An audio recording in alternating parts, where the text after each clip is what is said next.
Jordan. Jordan has a steady job and money in the bank, but they were just rejected for an apartment they could easily afford.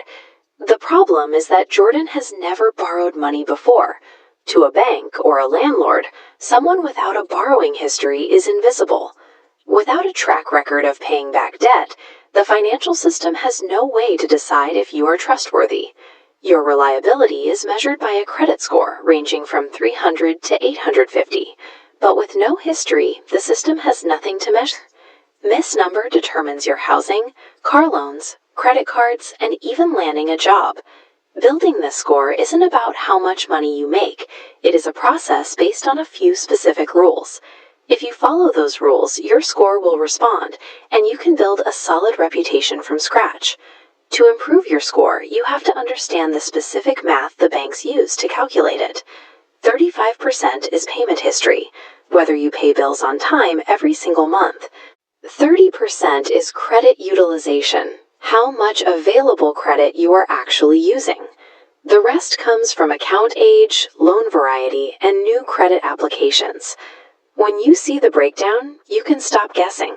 You can focus your energy on the specific habits that move your score the most. If you are starting at zero, you can begin with a secured credit card. You give the bank a cash deposit, and that deposit becomes your credit limit. You use it like any other card, but there is no risk to the bank. Once you have the card, turn on auto pay immediately. This ensures your bills are always paid on time, satisfying that massive 35% of your score automatically. Next, follow the 30% rule. If your card has a $1,000 limit, never let your balance go above $300. Keeping your balance low shows banks you aren't reliant on borrowed money. As you get older, keep your earliest accounts open. The longer your history, the more reliable you look to a lender. You can also ask a family member with great credit to add you as an authorized user on their account.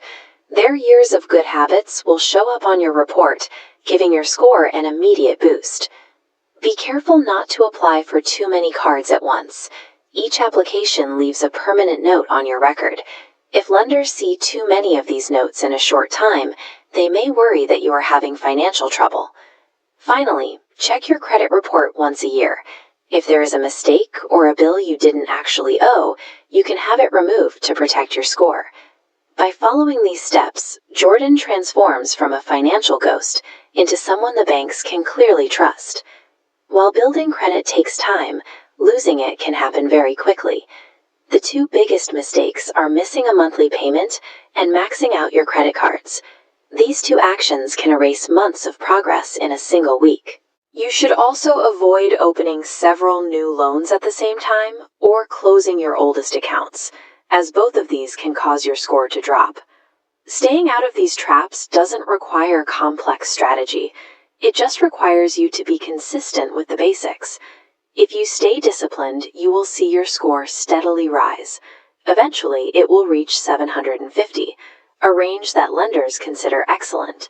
When Jordan goes back to that leasing office with a 750 score, the conversation is different.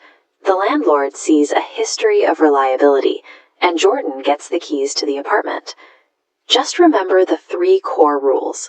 Start with a secured card, pay every bill on time, and keep your balances under 30%. Understanding how this number works is how you access better housing and lower interest rates. It turns a confusing financial system into a set of clear, manageable rules that help you move forward with confidence.